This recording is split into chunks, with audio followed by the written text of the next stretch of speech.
네, 우리 지난주부터 우리 룻기의 말씀을 같이 보고 있습니다. 오늘 우리가 룻기 2장의 말씀을 같이 볼 텐데요. 여러분, 헤세드라고 하는 말을 들어보신 적이 있으신지요? 교회에 좀 다니셨던 분들은 헤세드라고 하는 말들이 그렇게 낯설지는 않으실 것입니다. 근데 이 헤세드가 무엇이냐라고 얘기할 때 그 헤세드는 바로 다름 아닌 우리가 여는 찬양을 부를 때의 그 여는 찬양의 내용이 바로 헤세드입니다. 우리가 주님의 인자가 또 주님의 은혜가 흐르는 강물처럼 낮은 곳으로 깨진 세상으로라고 하는 이 노래는 사실 이 룻기의 말씀에 근거하여서 지어졌던 찬양이기 때문에 바로 이 가사에 저희가 부르고 있는 이 여는 찬양의 내용이 바로 헤세드의 사랑을 이야기하고 있습니다. 그래서 이 헤세드의 사랑이라고 얘기하면 이 사랑은 세상에 있는 사랑, 세상에서 볼 수 있거나 할 수 있는 사랑이 아니라 사실은 하나님에게 그 기원을 둔 사랑, 하나님에게 근거한 사랑, 하나님을 닮은 사랑을 얘기할 때 이 헤세드의 사랑을 얘기를 합니다. 그래서 이 사랑은 변하지 않는 사랑이고요. 그리고 이 사랑은 우리의 기대와 예상을 뛰어넘어 역사하는 사랑이고요. 그리고 이 사랑은 깨어진 세상을 사랑과 공의로 회복해내는 그 사랑입니다. 룻기는 단 4장에 불과하지만 바로 이 룻기에서 다루고 있는 것이 주제가 무엇이냐면 바로 깨지고 상한 낮고 낮은 또 회복이 불가능해 보이는 그곳 가운데 헤세드의 사랑이 어떻게 임하는지, 그래서 그곳 가운데 살리고 회복하시는 그 하나님의 모습을 보여주는 성경이 바로 룻기의 말씀입니다. 그러면 어떻게 하나님은 일하시는가 라고 얘기할 때 그 헤세드의 하나님을 믿고 따르는 사람들, 그분께 소망을 둔 사람들의 그 결단과 선택을 통해서 일하신다라고 하는 이 주제가 바로 룻기의 주제입니다. 우리 오늘 그런 사람들의 이야기, 그렇게 헤세드의 사랑을 알았고 그 사랑을 살아봤던 사람들의 이야기, 룻기 2장의 말씀을 저랑 한 절씩 교독하도록 하겠습니다. 제가 1절 읽겠습니다. 나오미에게 남편 쪽으로 친족이 한 사람이 있었다. 그는 엘리멜렉과 지방간으로서 재력이 있는 사람이었다. 그의 이름은 보아스이다.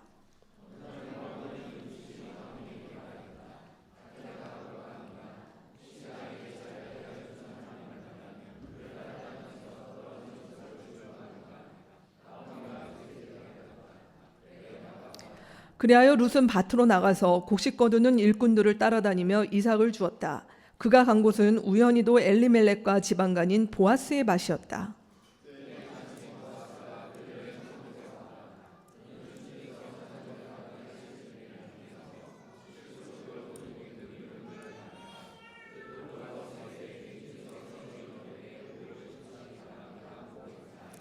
보아스가 일꾼들을 감독하는 젊은이에게 물었다. 저 젊은 여인은 네 집 안악인가?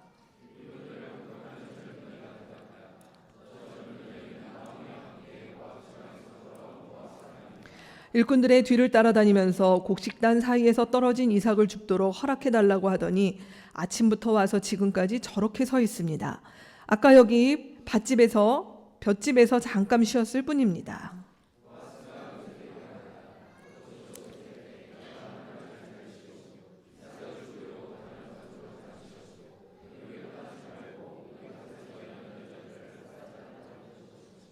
우리 일꾼들이 곡식을 거두는 밭에서 눈길을 돌리지 말고 여자들의 뒤를 따라다니면서 이삭을 줍도록 하시오. 젊은 남자 일꾼들에게는 덱을 건드리지 말라고 단단히 일러두겠소. 목이 마르거든 주저하지 말고 물단지에 가서 젊은 남자 일꾼들이 길어다가 둔 물을 마시도록 하시오.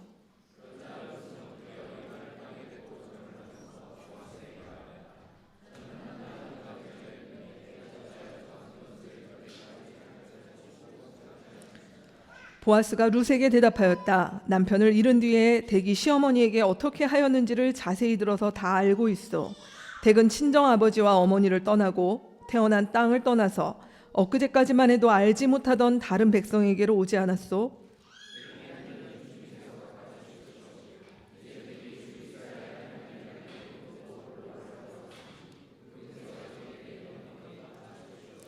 룻이 대답하였다. 어른께서 이토록 잘 보살펴 주시니 몸둘 바를 모르겠습니다. 어른께서 거느리고 계신 여종들 축에도 끼지 못할 이 종을 이처럼 위로하여 주시니 보잘것없는 이 몸이 큰 용기를 얻습니다.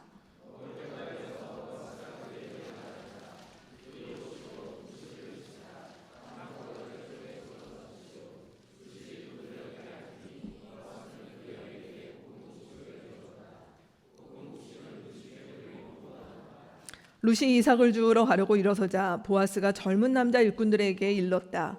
저 여인이 이삭을 주울 때에는 곡식단 사이에서도 줍도록 하게. 자네들은 저 여인을 괴롭히지 말게.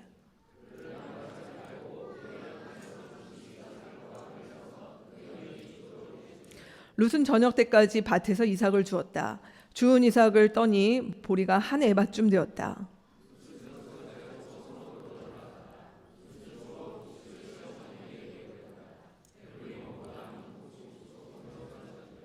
시어머니가 그에게 물었다. 오늘 어디서 이삭을 주었느냐? 어디서 일을 하였느냐? 너를 이처럼 생각하여 준 사람에게 하나님이 복을 베푸시기를 바란다. 그러자 룻은 시어머니에게 자기가 누구네 밭에서 일하였는지를 말하였다.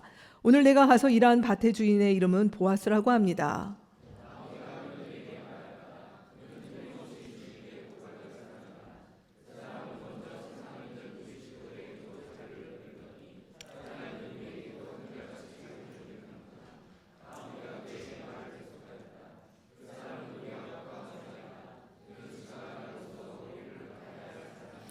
모압 여인 룻이 말하였다. 그뿐이 아닙니다. 그가 데리고 있는 젊은 남자 일꾼들이 곡식 거두기를 다 끝날 때까지 그들을 바싹 따라다니라고 하였습니다.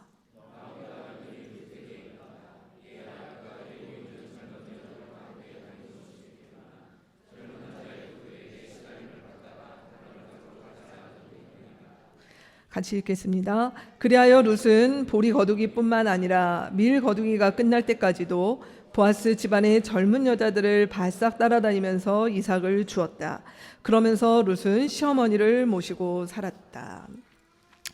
우리가 오늘 읽은 이 2장 말씀에는 하나님이 어떤 분이신가라고 얘기할 때 제가 처음에 서론에서 말씀드렸던 것처럼 하나님은 헤세드의 하나님이신데 이 헤세드의 하나님이 어떻게 일을 하시는가라고 얘기할 때 오늘 본문은 여러 단어들로 시작하는 표현이 있습니다. 오늘 보면에는 어느 날, 우연히도 또 그때의 마침이라고 하는 표현들이 2장의 초반부에 등장을 합니다. 이 말은 마치 많은 사람들한테는 이런 표현이죠. 한마디로 와, 운 좋네. 하필 그날이, 하필 그곳이, 갔던 곳이 보아스의 밭이었고 하필 그때 갔는데 보아스를 만났고 아, 운 좋은 사람이구만, 이렇게 들릴 수 있죠.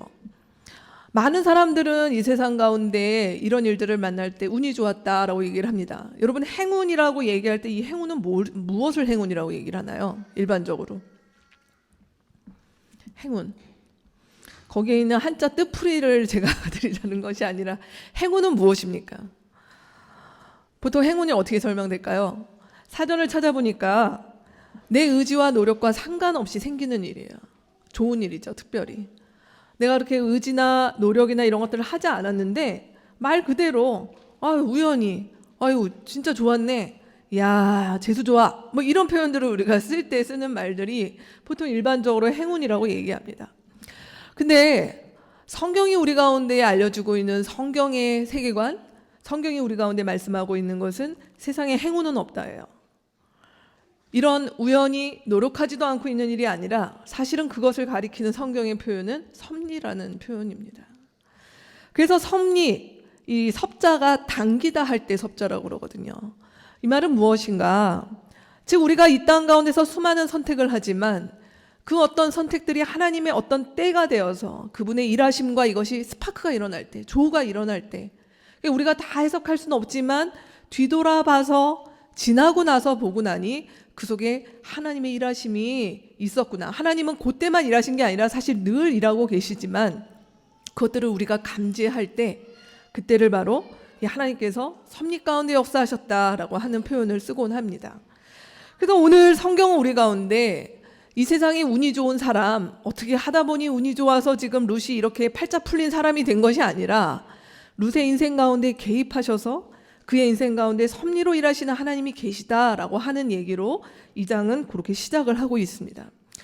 근데 이 2장에서 지금 말씀하고 있는 어느 날 우연히 하필 그때 마침이라고 하는 이 이야기들은 무엇을 전제로 하고 있냐면 하나님이 주무시다가 아니면 하나님이 무슨 딴짓을 하시다가 이렇게 갑자기 하시면서 이렇게 아이고 이래야겠네 이렇게 하시는 분이 아니라 하나님은 사실은 늘 보고 계시고 그리고 일하고 계시고 그분은 모든 것들을 주관하시다라고 하는 부분이 성경이 우리 가운데 계속적으로 더 강하게 말하고 있는 메시지입니다.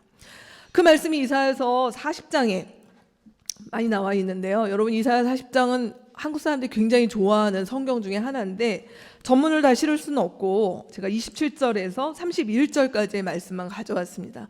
우리 이 말씀을 같이 힘차게 읽었으면 좋겠습니다. 요즘 내 영혼이 뭔가 좀 영혼의 보약이 필요하다 하시는 분들은 이 말씀을 이렇게 꿀꺽꿀꺽 삽취를 하셨으면 좋겠습니다. 같이 읽습니다.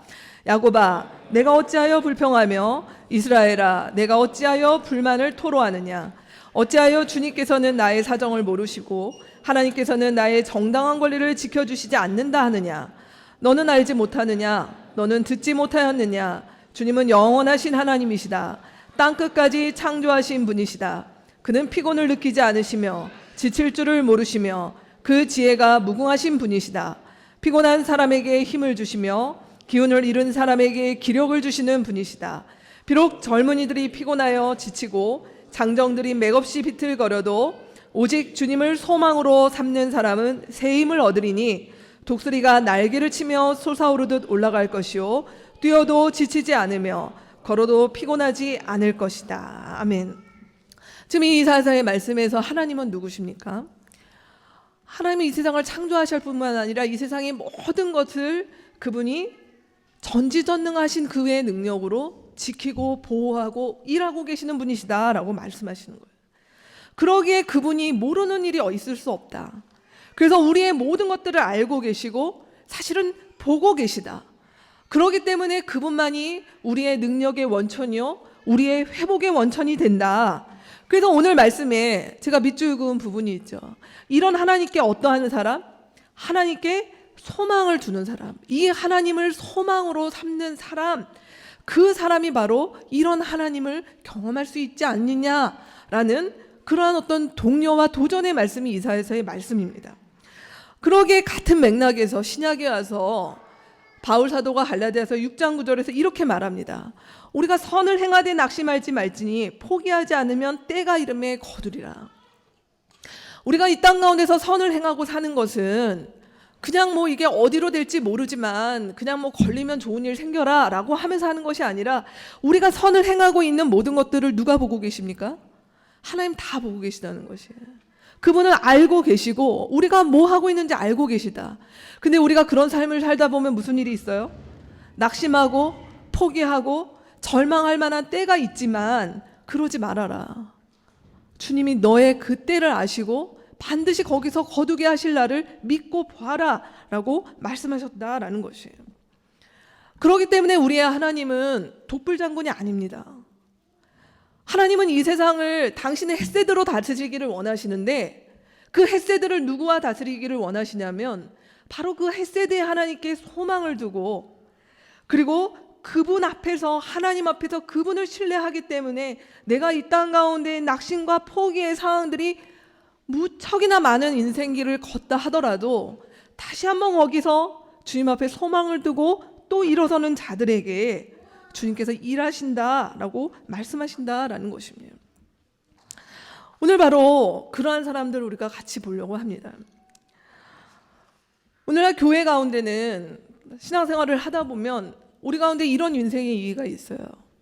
제가 이런 얘기를 지금 우리가 선을 행하되 포기하지 맙시다. 우리가 헷세대 하나님을 신뢰합시다 라고 얘기하지만 사실은 우리의 인생이 그렇게 만만하지 않기 때문에 이런 일을 하다가 내가 여러 상황 가운데 부딪혀서 그만하고 싶을 때가 있어요. 신앙생활 가운데. 못하겠다.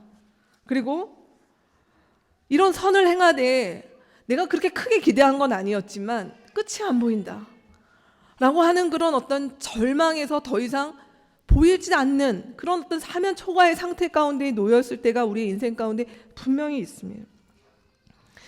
그럴 때 지난주에 제가 소개해드렸던 이 폴 밀러라고 하는 이 룻기와 관련된 책을 쓰셨던 분이 소개하는 내용이 있습니다. 우리가 이럴 때 자칫 우리의 인생 가운데 이런 일들이 있을 때 사실은 많은 헤세드가 내 안에 사실은 중단되어서 그분의 헤세드를 알지만 더 이상 내 삶 가운데 여러 이유로 하나님 앞에서 그 일들이 작동이 안 되고 어느덧 사실은 나만 하나님 앞에서 내가 피해자가 된 것 같고 나의 수고와 노력들이 어떤 제때에 보상이 되지 않는 일들이 있기 시작을 할 때 5가지의 악수를 둘 수 있게 된다. 이것은 사실은 하나님을 안 믿는 사람들을 얘기하는 것이 아니라 교회를 다니고 주님을 믿지만 그 안에 하나님의 이 헤세드에 대해서 단절된, 하나님의 헤세드가 차단된, 그것이 메말라 버린 사람들이 두게 되는 일들이 5가지 정도가 있다라고 말해 너무 마음에 와닿았습니다. 그것은 무엇입니까? 하나하나씩 볼까요? 자기 연민이 시작된다. 자기 연민이 무엇인가? 내가 이렇게 했지만 돌아온 것이 없다. 어떤 피해의식을 갖게 되고 그것이 자기 자신의 안으로 향하게 되는 그런 국률이다. 내가 불쌍하다. 내가 어쩌다 이 꼴이 됐을까? 남는 게 없네. 내가 뭐 하느라고 무슨 부귀영화를 보겠다고 이렇게 됐는가? 라고 하는 이러한 외침들이 내 안에 있습니다. 그러다 보면 그것이 누군가를 향한 원한으로 심지어 하나님께 대해서 부글부글 끓기 시작하는 것이죠. 하나님 왜 정말 공평하신가? 우리 오늘 하나님 한 번도 나에게 실망시킨 적 없다라고 찬양했는데 그 대사가 내 입에서 할 수가 없는 거예요. 나는 아닌 것 같아요, 하나님. 하는 그런 마음이 내 안에 생기기 시작한다. 그럴 때 냉소와 조롱이 함께 옵니다. 왜냐하면 다른 무엇으로 반격을 하거나 전복시킬 수 없기 때문에 그 일에 연루됐던 사람이 됐든 아니면 그 무엇이 되었던 그것을 조롱함으로 어떤 이 지금의 불균형한 억울한 답답한 상황에 균형을 맞추고자 하는 일들이 있다. 그리고 그곳에 피어나는 것은 험담과 비방입니다. 그래서 나의 고통에 공감해 줄 사람들, 이런 것들을 알아줄 사람들과 함께 여기 공동체를 만든다. 그렇게 같이 뭉치게 되는 일들이 있다. 그리고 그 일을 이뤘던 사람들을 향하여 크게 복수는 못하지만 내 마음 가운데서 정서적으로 복수해버린다. 내 마음을 거두어들여. 상종 안 해야지. 연락 끊어야지. 모른 채 해야지. 뭐 이런 어떤 기타 등등의 마음들로 할 수 있다라고 얘기를 하고 있습니다. 여러분 어떠십니까? 저는 오늘 이 말씀을 지금 폴 밀러라고 하는 분의 이 진단을 보면서 저 역시 여기서 자유롭지는 않았던 것 같아요. 지나온 시간들을 돌이켜보면 하나님 내가 이렇게 한다고 했는데 그것이 때로는 내 가족일 수 있고요. 나의 남편을 향하여, 나의 아내를 향하여, 뭐 나의 부모님과 자녀들을 향하여, 아니면 가정교회, 뭐 공동체, 뭐 여러 관계들 속에서 내가 하나님 앞에 그 하나님의 헤세드를 알아서 살고자 했지만 이것이 그냥 확 꺾였을 때, 이것이 확 상했을 때 우리 안에 어떤 일들이 있는지 오늘 이 진단 앞에 한번 우리를 점검해 봤으면 좋겠습니다. 이것이 분명히 그 순간에는 많은 정당성을 띠지만 사실은 거기서 우리가 직면해야 될 것은 뭐냐면 혹여 내가 이 상황 가운데서 하나님의 헤세드를 차단시키고 있는 것은 아닌가. 그래서 내 안에서 이 5가지 악수로만 내 안을 가득 채워가면서 있는 것은 아닌가 돌아보는 것이 중요하겠다라는 것입니다. 혹여 또 우리의 지체들 가운데, 우리의 가족들 가운데 이런 가운데 있는 사람들이 있다면 우리가 같이 끌어안고 또 함께 마음을 공유하고 공감하는 것, 그것도 중요하지만 우리가 정말 피해서 필요한 것은 기도해 줘야 되는 거예요. 그의 마음 가운데 하나님의 이 헤세드가 회복될 수 있도록 그의 삶과 환경과 도무지 어떤 누구의 도움으로도 해결될 수 없는 일 가운데 하나님의 이 헤세드가 흘러들어가도록 위해서 기도하는 것이 중요하겠습니다. 오늘 본문에는 2 사람의 대표적인 이 헤세드를 살아냈던 사람들의 이야기가 나옵니다. 그는 헤세드를 흘러보낼 만한 능력이 있어 보이는 사람입니다. 첫 번째 사람은 바로 보아스죠. 근데 오늘 본문에 보면 재력이 있는 사람이다, 개역개정에는 유력한 사람이다 라고 얘기하는 걸 보면은 사실 그래 뭐 저 정도 사람이 헤세드를 흘러보내는 거야 당연한 거 아니겠어 라고 할 만큼 그에게 그랬던 사람의 모습으로 나오는 모습, 대표적인 모습이 보아스입니다. 또 한 사람의 이름은 바로 우리가 알고 있는 룻이죠. 그가 헤세드를 살아내기에 쉽지 않은 상황 가운데 있지만 그는 그 시대 그 사회의 가장 약자임에도 불구하고 그는 결코 헤세드를 받아야 될 사람이 아니라 헤세드를 살아낸 사람으로 어떻게 했는지 오늘 2장에서 그 얘기가 나옵니다. 우리 먼저 보아스의 이야기를 같이 한번 살펴봤으면 좋겠습니다. 오늘 보아스는 어떠한 사람이었는가? 그러면 오늘 이 설교가 보아스가 훌륭하다, 룻이 본받을 만하다 라고 이야기가 된다면 여러분 그것은 세상에 보아스와 룻보다 훌륭한 많은 사람들의 위인전이나 전기를 읽으시면 됩니다. 오늘 성경이 이야기하고자 하는 것은 이 사람들이 얼마나 훌륭했는가에 대한 얘기가 아니라 이 사람들이 헤세드를 어떻게 흘러보내는 사람이었는가라는 것에 초점이 맞춰져 있습니다. 보아스는 먼저 어떤 사람이었습니까? 오늘 말씀에서 우리 가운데 보여지는 몇 가지 장면이 있습니다. 그는 무엇이었냐면 그가 가지고 있는 많은 여건과 상황들 속에서도 그에게 아주 중요한 가치가 사람이었다라는 것이에요. 그가 어떻게 사람을 존중하고 사람을 축복하는 사람이었는가? 우리 본문에 먼저 나와 있는데 우리 4절 말씀에 보면 그가 사람을 우선했다라고 하는 것들을 볼 수 있는 힌트들이 나옵니다. 4절 말씀에 보면 보아스가 막 베들레헴에 도착했습니다. 그는 오늘날로 얘기하면 분홍이었던 것 같습니다. 꽤나 큰 어떤 이 소출이 교체되는 밭이나 이런 것들을 가지고 있었고 거기에서 일하는 사람들을 거느리고 있었던 뭐 오늘날로 얘기하면 뭐 재벌까지는 잘 모르겠지만 아무튼 굉장한 어떤 부를 가지고 있었던 사람이 분명합니다. 근데 그는 오늘 여기에 왔어요. 베들레헴에 왔고 지금 여기서 보리를 거두고 있는 때인데 여러분 이때가 어느 때입니까? 우리 지난주 1장에서 봤던 것처럼 흉년이 그치고 오랜만에 소출을 거두기 시작했던 때였던 것이에요. 너무 중요한 때였었던 것이죠. 많은 사람들이 보통 이 시기에 그의 밭에 오기 시작을 하면 여러분 뭘 먼저 얘기를 하겠습니까? 오늘 지금 얼마나 거뒀습니까? 일하는 사람들한테 그거 먼저 물어보지 않겠습니까? 오늘 얼마나 할 겁니까? 어디까지 할 거예요? 어디까지? 저희 내일 비 온다는데 이거 오늘 여기까지 끝내야 되는데 이거 야간 작업해야 되는 거 아니에요? 이건 사람 더 사야 되는 거 아니에요? 이런 얘기를 그는 할 수 있잖아요. 그가 고용주로서. 그런데 오늘 보아스는 뭐라고 얘기를 하는가? 그가 와가지고 먼저 얘기하는 것은 주님께서 자네들과 함께 하시기를 비네 라고 일꾼들을 격려했다라고 하는 표현인 것입니다. 여러분 성경에서 지금 이 인사말은 그냥 여느 인사말이 아니라 사실은 성경에서 아주 중요한 축복의 이 표현이 뭐냐면 하나님이 당신과 함께 하신다. 네, 이 표현입니다. 하나님께서 이스라엘을 출애굽에서 불러내셨을 때도 내가 너희와 함께 하겠다. 예수님이 이 땅 가운데 임마누엘로 오셨죠. 우리와 함께 하시려고. 예수께서 승천하시면서 뭐라고 하셨습니까? 세상 끝날까지 내가 너희와 함께 하겠다. 가장 성경을 관통하는 너무 중요한 축복의 말씀이에요. 지금 이 말로 지금 자신의 일하고 있는 사람들을 그는 극진하게 대우하고 있는 것입니다.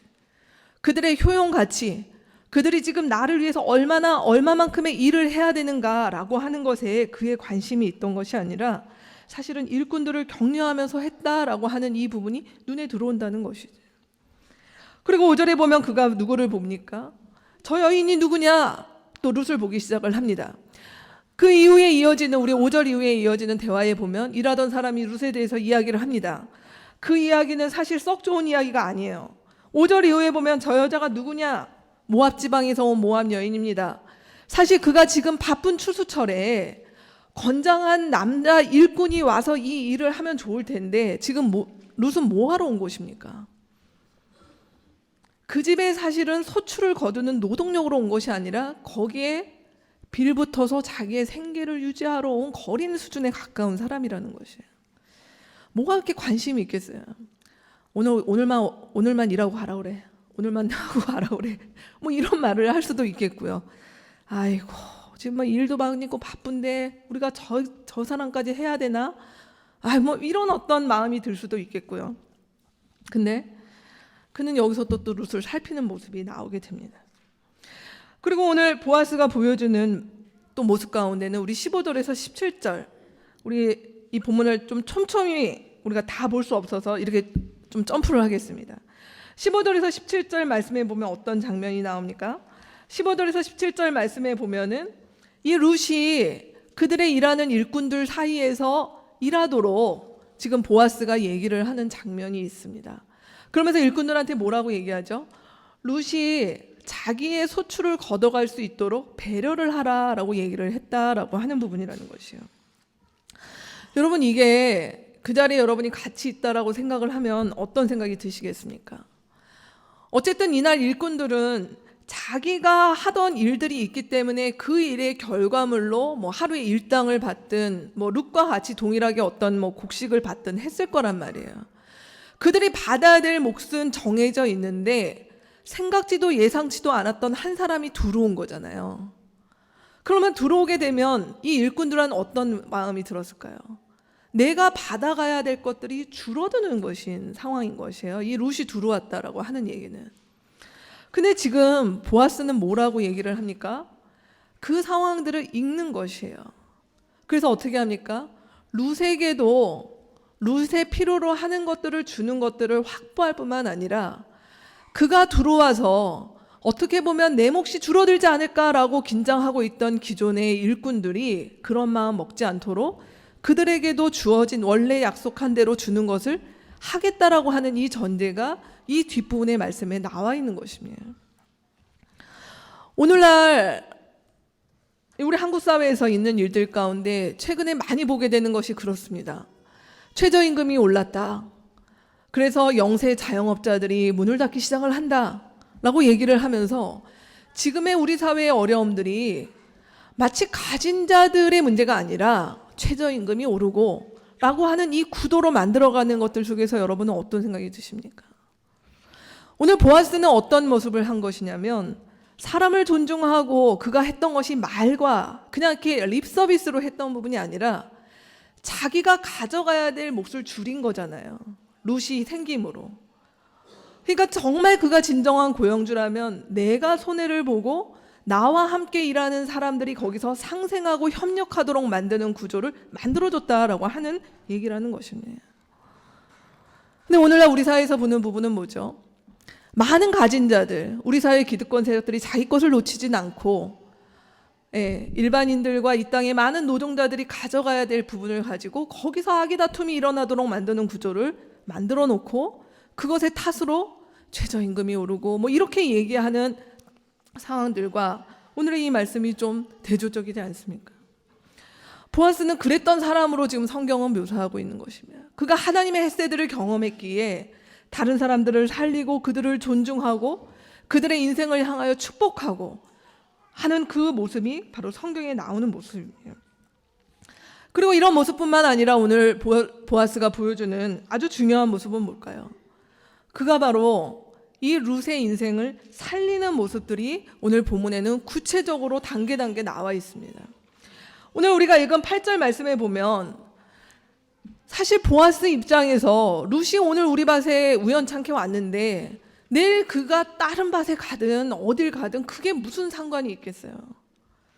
그는 어차피 그렇게 그냥 먹고 하루하루 연명하듯 살면 되는 것이고 그게 뭐 그렇게까지 개입해서 나서서 될 일이겠습니까? 근데 오늘 보아스는 뭐라고 얘기합니까? 어떻게 보면 굳이 안 해도 되는 일일 수도 있는데 룻을 향하여 8절 말씀에 보면 다른 데 가지 말라라고 얘기를 합니다. 여기를 떠나지 말라라고 얘기를 합니다. 여러분, 이 말씀을 벌써 보아스가 룻에게 흑심이 있나 보다. 뭐 이렇게 뭐 작업을 하려고 준비를 하나 보다. 이렇게 생각하시면 안 돼요, 여러분. 드라마를 너무 많이 보신 거예요, 그러면.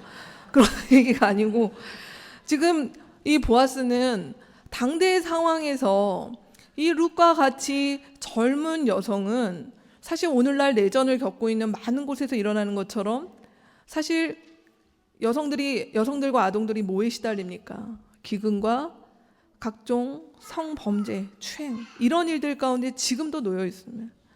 그 당시에도 사실 룻은 그런 위험을 무릅쓰고 여기에 나온 것이에요. 그가 누가 보호자가 있습니까?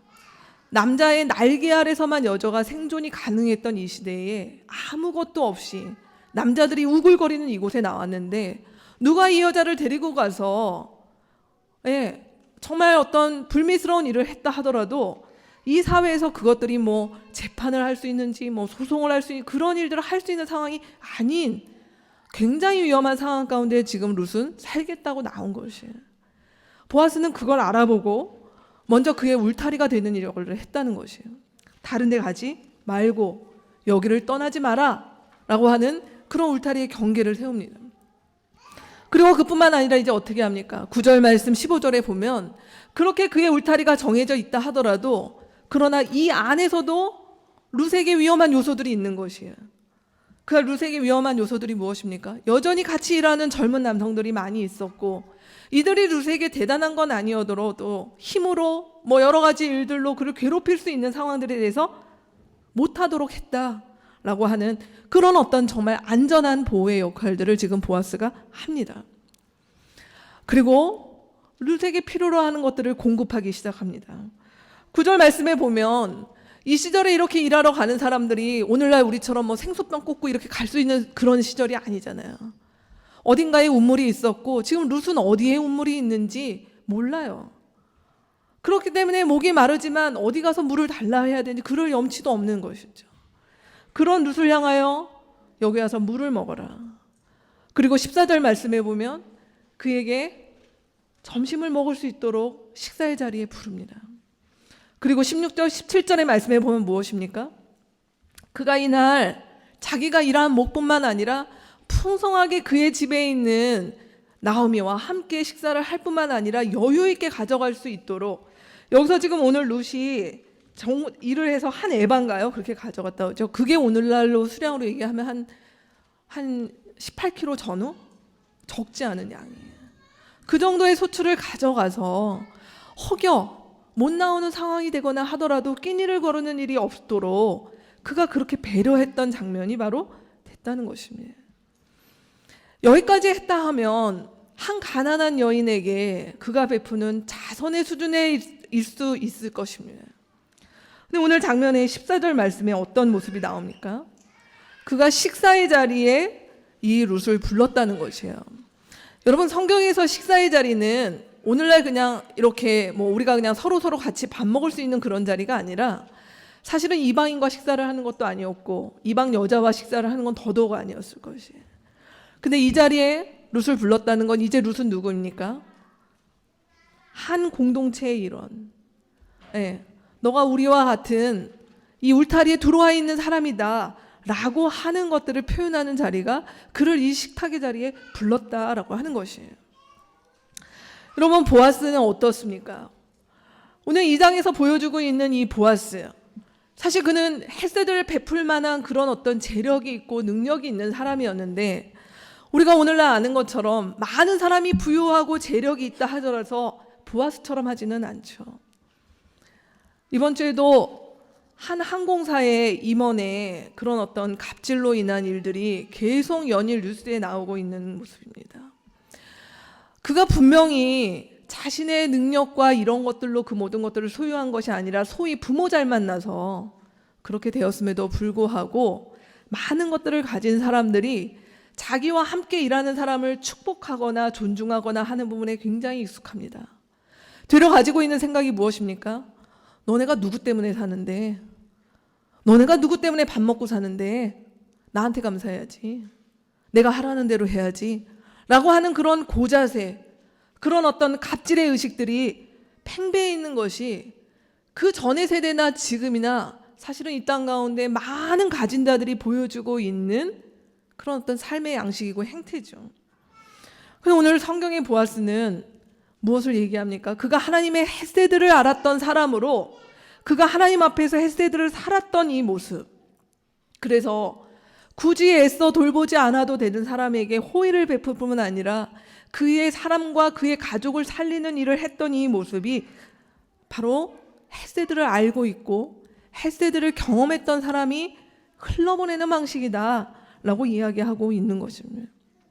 오늘 이 땅 가운데 또 우리 공동체 가운데 나는 룻보다 헤세드에 나는 룻보다 보아스에 가깝다. 그 뭐 대단하게 여러분이 무슨 뭐 정말 이렇게 뭐라고 할까요? 막 집이 막 몇십 채고 뭐 이런 걸 얘기하는 건 아니지만 적어도 내가 지금의 상황 가운데서 조금 누구를 도울 수 있고 함께 할 수 있는 부분에 있다라고 하더라도 여러분, 이런 보아스에 있던 이런 마음, 사람을 존중하고 또 구체적으로 살피고 그리고 나와 함께하는 사람들을 축복하고 하는 부분들이 있다면 우리 사회에 얼마나 많은 부분들이 참 밝아질까.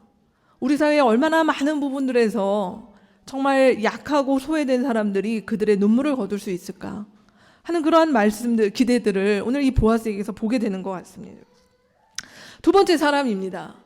그는 보아스와 정반대에 있는 사람이죠. 우리가 알고 있는 룻입니다. 도대체 그는 지금 헤세드를 무한대로 받아도 모자랄 때인데 그는 어떻게 헤세드의 삶을 살아냈는가? 오늘 성경은 두 가지 정도를 얘기하고 있는데요. 첫 번째, 오늘 2장에서 보여지고 있는 이 룻의 모습은 사실 그가 무엇을 흘려보내거나 할 수 있는 그의 여력이 그에게는 사실 객관적으로 없었습니다. 그렇기 때문에 그는 무엇을 했는가? 그가 할 수 있는 최선의 판단이 무엇인지, 그리고 그가 할 수 있는 것은 이제 성실한 노동이었잖아요. 그 노동으로 그래서 그의 가족의 필요를 채울 수 있는 일, 거기까지가 나의 어떤 한계다 생각하고 거기에 자신의 인생, 자신의 삶을 들인 사람이라는 것이죠. 우리가 오늘 아는 대로 2절 말씀에 보면 룻이 나오미에게 얘기합니다. 이제 밭에 나가볼까 합니다 라고 얘기를 했다는 것이에요. 1장과 2장 사이의 간격이 며칠인지 사실은 정확히 모르겠습니다. 룻이 시어머니와 함께 베들레헴에 도착하자마자 하룻밤 자고 다음날 일하러 간 것은 아닌 것 같습니다. 적어도 그들은 무엇인가 이 기간 동안 밭에 나가기 전까지 나름 뭔가 살 수 있는 무엇이 있었던 것 같아요. 그나마 남은 재산이 있어서 뭐 그걸로 했던 건지, 아니면 그래도 베들레헴에 오니까 그래도 일가 친척들이 있고 주변의 이웃들이 딱한 사정을 아니까 이렇게 뭘 했던 것들로 그나마 살고 있었는지 모르겠습니다. 근데 2절 말씀의 분위기는 뭐냐면 이제 더 이상 그런 것들에 의존해서 살 수가 없는 더 최악의 상황에 놓였기 때문에 지금 룻은 나가겠다라고 얘기를 했다는 것이에요.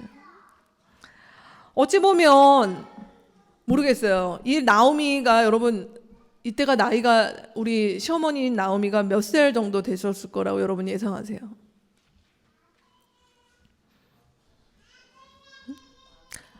마흔. 네. 이 나오미라고 하는, 우리 생각할 때 이분이 막 무슨 할머니 막 7, 80대 아닙니다. 지금 얘기한 것처럼 한 40대 후반에서 50대 당대에 결혼이 일렀고 라고 했기 때문에 이 정도로 보여집니다. 어찌 보면 나가서 일하더라도 나오미가 나가서 하는 게 훨씬 더 유리할 수도 있어요. 아는 사람도 있었고 동네 지리도 익숙했었고 뭐 여러 가지로요. 근데 나오미는 저는 오늘 말씀에서 보여지는 것이 뭐냐면 아직도 굉장한 그 무기력한 가운데 있었던 것 같아요. 그래서 자기의 젊은 며느리가 이 상황 가운데서 나가서 생면부지의 사람들과 알지도 못하는 동네에 나가서 그가 하루를 보내고 와야 되는 것이 얼마나 위험한 일인지 그는 모르지 않았을 것이에요. 그럼에도 불구하고 뭐 미안하다 뭐 이런 말도 없이 그래 나가라 라고 얘기를 하는 이것들을 볼 때 나오미 그가 얼마나 그런 어떤 무기력감, 여전히 나는 마라의 상태에 있다라고 하는 그 상태가 연장되어 있었던 것이 아닌가라고 읽혀집니다. 그런 상황 가운데서 오늘 룻은 나가겠다 얘기를 합니다.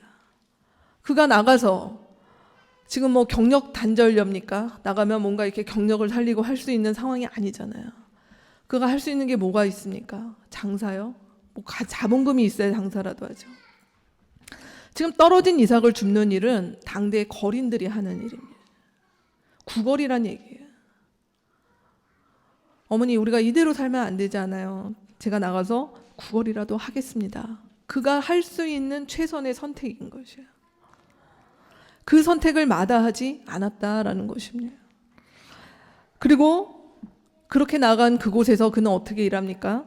오늘 7절에 보면 그 옆에서 일했던 일꾼들이 보아스에게 얘기합니다. 그가 와서 아침부터 지금까지 일을 하고 있다. 온종일 서서 열심히 일을 하고 있다. 그리고 15절 말씀인가요? 밥을 먹자마자 또 일어서서 그는 또 일하러 나가고 있다 라고 이야기를 하고 있습니다. 그 뭐 손에 익은 일도 아니었을 것이고, 뭐 주변에 누가 아는 사람이 있어서 같이 얘기하면서 뭐 이렇게 할 수 있는 상황도 아니었을 것입니다. 그러나 그는 그 상황 가운데서 그가 할 수 있는 최선을 다하여 성실한 노동을 감당합니다. 그리고 그의 노동의 결과, 오늘 말씀의 17절에서 23절에 보면 어떤 상황이 됩니까?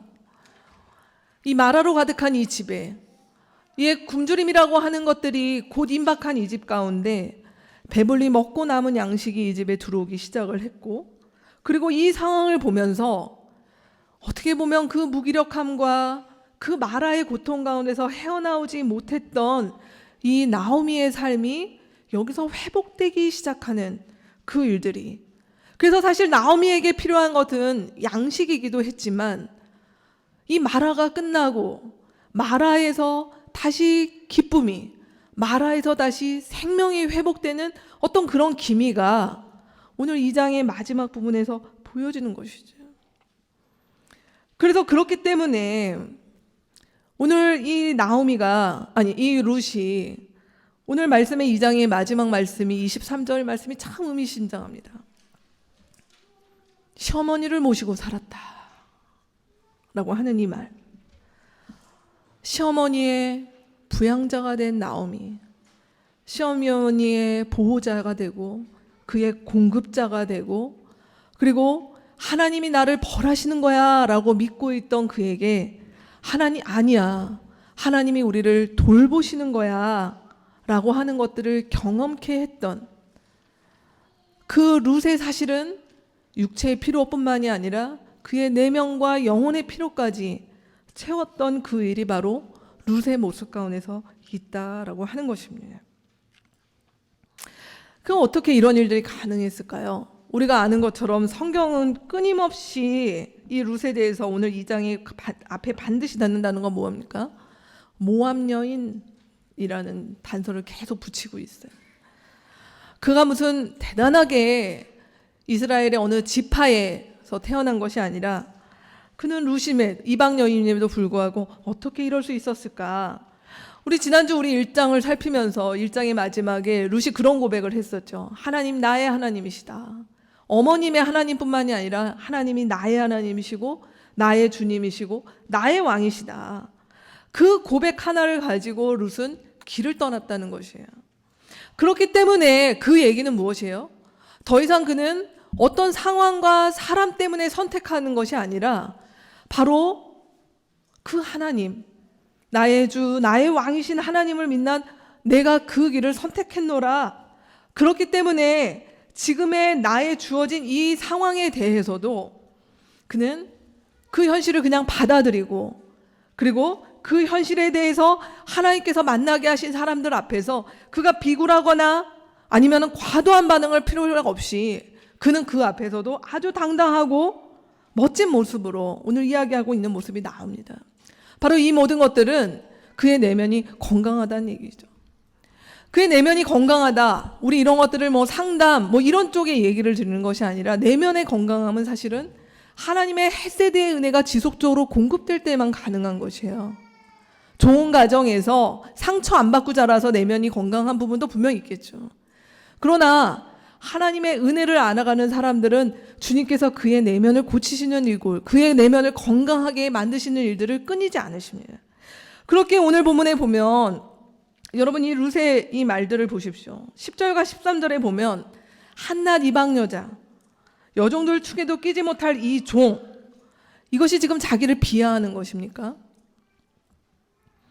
지금 세상에나 내가 이런 사람을 만나더니 해서 그 앞에서 자기를 최대한 낮추거나 비굴하게 하거나 하려고 하는 부분이 아니라는 것이에요. 사실 이 표현에 들어가는 것은 뭐냐, 우리가 어려운 가운데 있다 보면 사실은 어떤 일들이 생기냐면요, 내 입으로 내 상황 얘기하기 싫어요. 다른 사람이 그렇게 보는 건 알더라도 내가 내 아픔과 고통에 대해서 내가 인정하는 그런 말 하기 싫다는 것이에요. 제가 결혼하고 하고 2년 뒤에 언제 한번 얘기 드린 적이 있는데 저희 부부 굉장히 어려워지고 뭐 어쨌든 상황이 돼가지고 저희가 완전 정말 지하 굴속 같은 곳에 가서 한 4년을 산 적이 있습니다. 햇빛이 안 들어오는 집에. 사람들의 발이 이렇게 창문에 이렇게 보이는 그런 곳이었어요. 저희 친정어머니한테 그 얘기를 한 게 세월이 10몇 년 지나서 얘기를 드렸어요. 어머니 깜짝 놀라셔요. 왜 그러고 살았냐 얘기를 하지. 근데 그땐 얘기할 수가 없었어요. 내 입으로 내가 그렇다라고 하는 것들을 얘기하기가 싫었어요. 누가 그것을 아는 것은 어쩔 수 없다 하지만 난 사실 이런 데 살 사람이 아니야 라고 하는 그런 의식이 있었는지도 모르겠어요. 근데 돌아오고 와서 룻의 이 고백을 보니 누가 이런 얘기를 할 수 있습니까? 그래요, 나 맞습니다. 당신 볼 때 지금 거의 뭐 거지 같은 모습이고 비천한 모습이고 라고 하는 얘기가 자기 학대나 자학에서 나오는 얘기가 아니라 사실은 이 상황과 이 일들에 대해서 주눅들거나 비굴하지 않고 하나님께서 나를 낮추는 이 상황들에 대해서도 내가 인정하겠다, 인정할 수 있다라고 하는 사람들의 그 고백, 그 담담한 고백이 바로 이런 모습이라는 것입니다. 그래서 결코 그는 강한 사람 앞에 작아지거나 아니면 내가 거기서 더 막 자존심이, 내가 이렇게까지 대학에서 자존심이 상해지거나 하는 부분이 아니었다라고 하는 부분이. 그러면서 동시에 그는 오늘 말씀에 보면 그런 호의 앞에 너무나 감격해서 감사합니다, 감사합니다. 정말 성은이 만극합니다. 이런 표현이 아니라 10절에 보면 되려 그는 질문을 하고 있는 상황이 보이죠. 왜 이러십니까? 왜 이러십니까? 결코 그는 이런 일들 앞에, 이 큰 호의 앞에 너무 이것들이 너무 감격스러워서 뭐 이렇게 붕붕 떠다니는 그런 모습도 아니었다라는 것이에요. 그리고 그 이야기에 대해서 보아스가 풀어주잖아요. 왜 내가 그러는지, 당신이 어떻게 당신의 부모와 고향과 이 모든 것들을 떠나버리고 이렇게 했던 것들을 내가 알았습니다 라고 얘기를 할 때 거기서 지금 이 룻은 감격에 복받쳐서 맞습니다. 제 얘기 좀 할까요? 제가 지금까지 얼마나 힘든 세월을 보냈는지 알까요? 하면서 그렇게 마음을 또 깨트려 버리지도 않습니다. 13절 말씀에 보면 그는 무엇이라고 얘기를 합니까? 위로하여 주시니 보잘것없는 이 몸이 큰 용기를 얻습니다. 그가 호의를 받는 것에 대해서도 인색하지 않고요. 감사를 표현하는 것에 대해서도 그는 인색하지 않은 모습이 나오게 됩니다. 이런 어떤 말씀들, 룻의 이 내면에 이 드러나는 이 구절들의 말씀들 속에서 사실 성경이 말하고 있는 것은 뭐냐면 헤세드를 내가 베풀 수 있는 소위 말하는 재력과 능력이 없다 하더라도 그의 헤세드를 경험했던 것들로 가지고 살아가는 그 사람의 내면, 내 모습은 무엇이냐면 지금 룻이 보여주는 모습이라는, 낮은 자존감도 아니요, 높은 교만도 아니요, 비굴함도 아니요, 이런 상황들 속에 그저 담담하게 겸손하게 그러면서도 호의를 받을 줄 알지만 감사를 표현할 줄도 알고 거기 호의 앞에 무너져 내려가지도 않고 거기서 자존심을 내세우지도 않는 그런 건강한 모습들이 나온다는 것입니다. 결국 이런 것들은 무엇을 보여줄까요?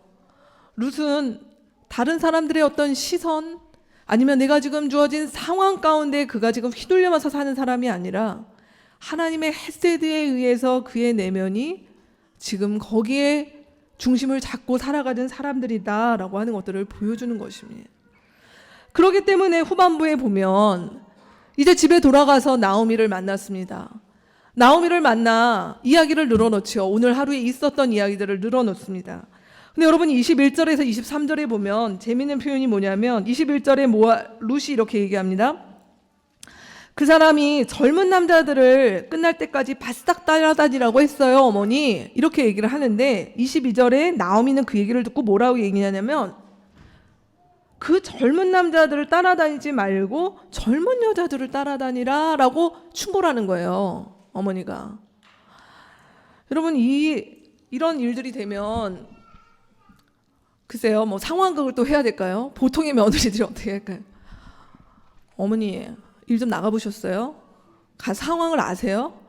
지금 뭐 하시는 거예요? 가면 이렇게 되고 그 남자들 따라다니면 한다는데, 어머니 이렇게 알지도 못하시면서 이렇게 막 이래라 저래라 이렇게 하지 마세요 좀. 이렇게 이러고 있는 상황들이 벌어지지 않을까라는 상상을 하게 된다는 것이에요. 근데 룻은 순종하죠. 저는 여기서 지금 뭐 무조건 순종 이런 얘기를 하는 것이 아니라 룻이 지금 보여주는 이 순종이라고 하는 모습들은 사실은 이런 일들 속에서 어머니의 말씀을 듣고 지금 사실 나오미의 이 이야기는 우리 뒷부분에 이제 3장과 이어지는 부분이거든요. 나오미는 사실 여기서 잘 뭐라고 확실하지는 않지만 이것이 무엇인가 하나님의 일하신 가운데 있다라는 것을 감지했기 때문에 사실 룻을 위해서 했던 얘기예요. 그 남자들을 따라다니면서 훨씬 더 많은 것을 거둘 것 같지만 거기에 있지 마라.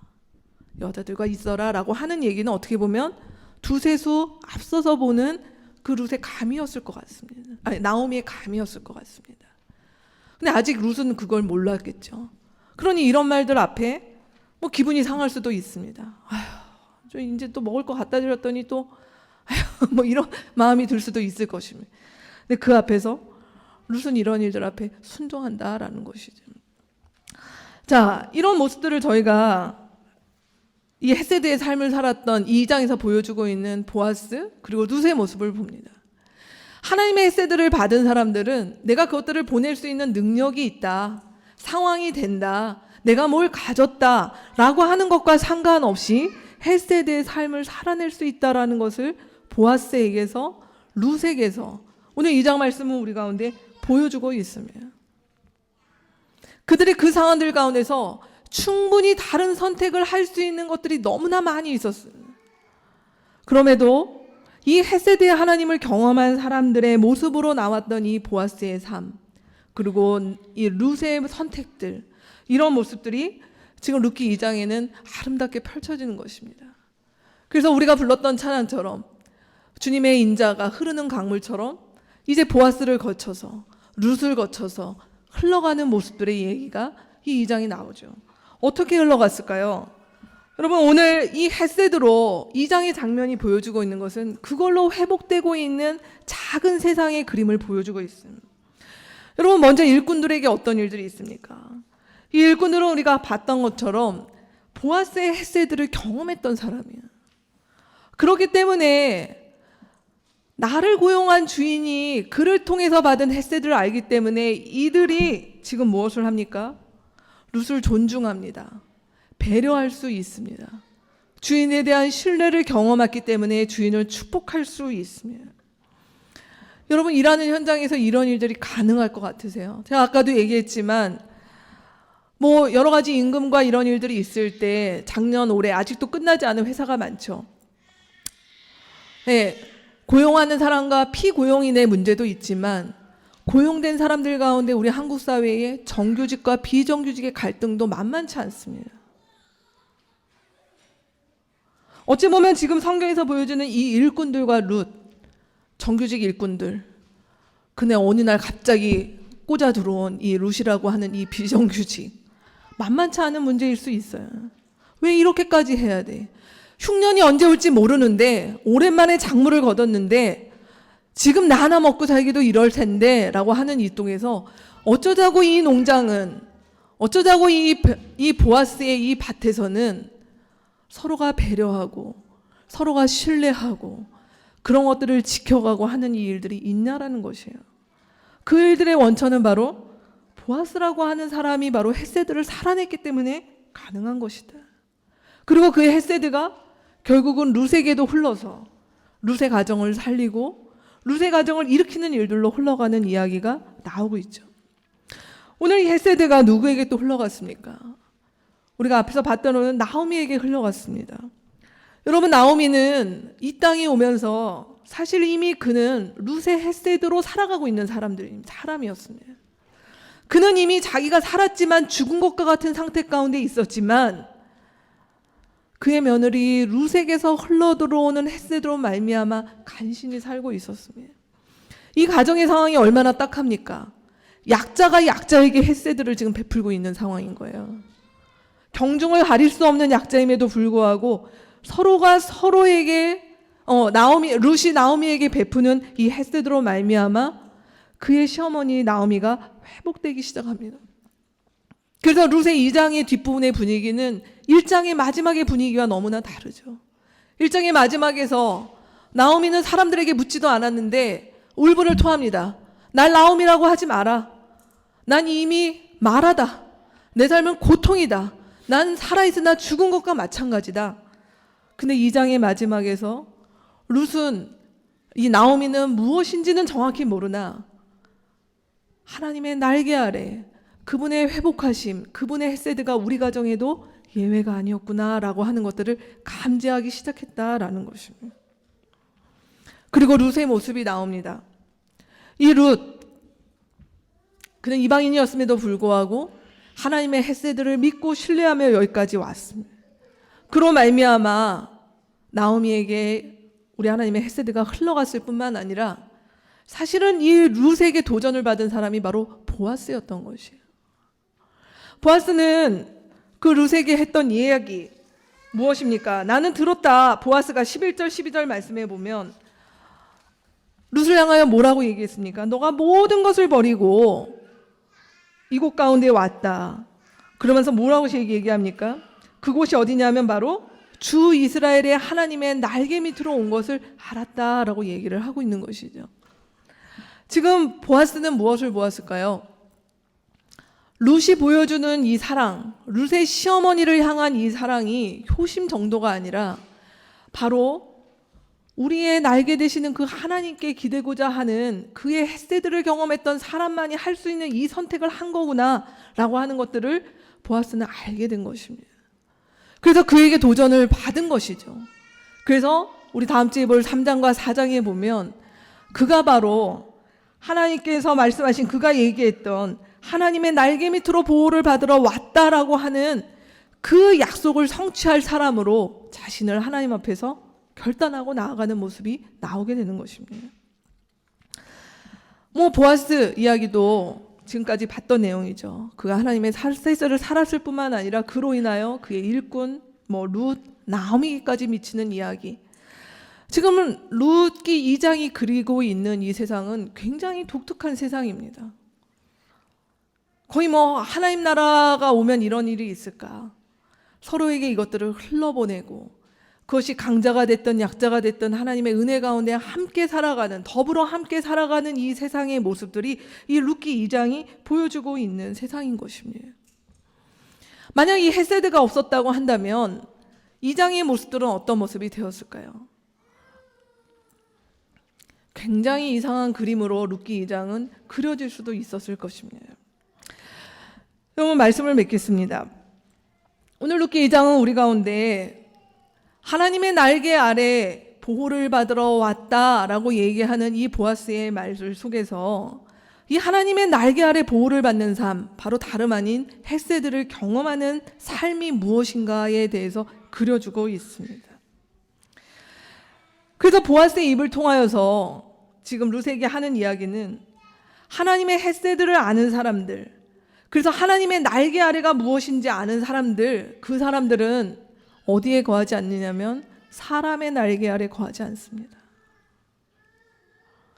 하나님의 날개, 그분의 헤세드를 아는 사람들은 사람의 날개의 그 유약함과 한계에 자신의 인생을 맡기지 않는다는 것이에요. 그렇기 때문에 오늘 본문에 나오는 나오미는 보아스가 그렇게 했다는 얘기를 알고 오늘 본문에 뭐라고 얘기합니까? 21절인가요? 우리 본문 말씀에 몇 절입니까? 네, 20절 말씀이네요. 그는 지방간으로 우리를 맡아야 할 사람이다 라고 하는 저희 표준 세번역에는 이렇게 나와 있는데, 이게 개역개정에는 뭐라고 얘기가 되었냐면 기업 물을 자라고 하는 표현이 되어 있어요. 그가 우리의 기업을 물을 자이다 라고 얘기를 합니다. 그 기업이 물을 자라고 하는 이 단어는 우리 지난달 설교에서 들었던 고엘이라고 하는 단어입니다. 한 단어래요. 이 고엘이라고 하는 것은 무엇이냐면 누가 누군가를 대신하여 그 사람의 치러야 될 어떤 대가를 대신 지불해 줄 때 그것을 고엘이라고 얘기를 합니다. 그냥 이 고엘이 된다라고 얘기하는 것. 지금 나오미는 보아스가 단순히 호인이 아니라 그가 그렇게 얘기했다면 바로 그는 하나님의 날개 밑에 보호가 무엇인지 아는 사람이고, 그야말로 바로 그가 우리의 기업 물을 자 바로 고엘이 될 수 있겠구나라고 얘기를 했다라고 하는 것이죠. 오늘 이 장은 우리 가운데 보여줍니다. 이미 룻은 그의 나오미의 고엘이 된 사람이었습니다. 하나님이 그런 룻을 외면하거나 그래 고맙다라고 내버려 두지 아니하시고 이 룻을 위하여 고엘이 될 사람 보아스를 예비해 주셨다라는 것이. 그래서 하나님의 날개 그늘 아래를 알기에 사람에게서 그것들을 취하지 않고 나아가는 사람들, 그 사람들을 통하여 고엘이 되고 고엘로 삼아 그 사람의 인생과 공동체를 회복하는 이야기, 바로 그것이 룻기 2장의 이야기인 것입니다. 여러분, 오늘날 성경 우리 가운데 이야기합니다. 이 가장 큰 고엘이 우리 가운데 누구셨습니까? 예수님이시죠. 우리의 인생의 값들을 치르고 값들을 하셨던 분. 그래서 우리가 그분의 헤세드를 알고 그분의 고엘을 아는 우리가 살아갈 수 있는 삶, 우리가 무슨 재주로, 우리가 무슨 능력으로 우리가 누군가의 아니면 이 시대에 그런 고엘이 되고 헤세드를 실천할 수 있는 사람이 되겠습니까? 우리가 보아스처럼 능력이 됩니까? 그럼 오늘 성경 우리 가운데 말하고 있습니다. 하나님의 날개 그늘 아래를 아는 사람, 하나님의 헤세드를 경험한 사람, 그리스도께서 우리의 인생이 고엘이 되셨던 것들을 아는 사람, 그 사람은 자신의 삶 가운데서 헤세드를 흘러보내고 누군가를 위하여 고엘이 되는 삶을 살아갈 수 있고 그렇게 할 수 있노라라고 이야기를 합니다. 오늘 세월호 4주기 저희가 또 곧 있으면 이 가운데 많은 분들이 같이 광장에 나갈 텐데요.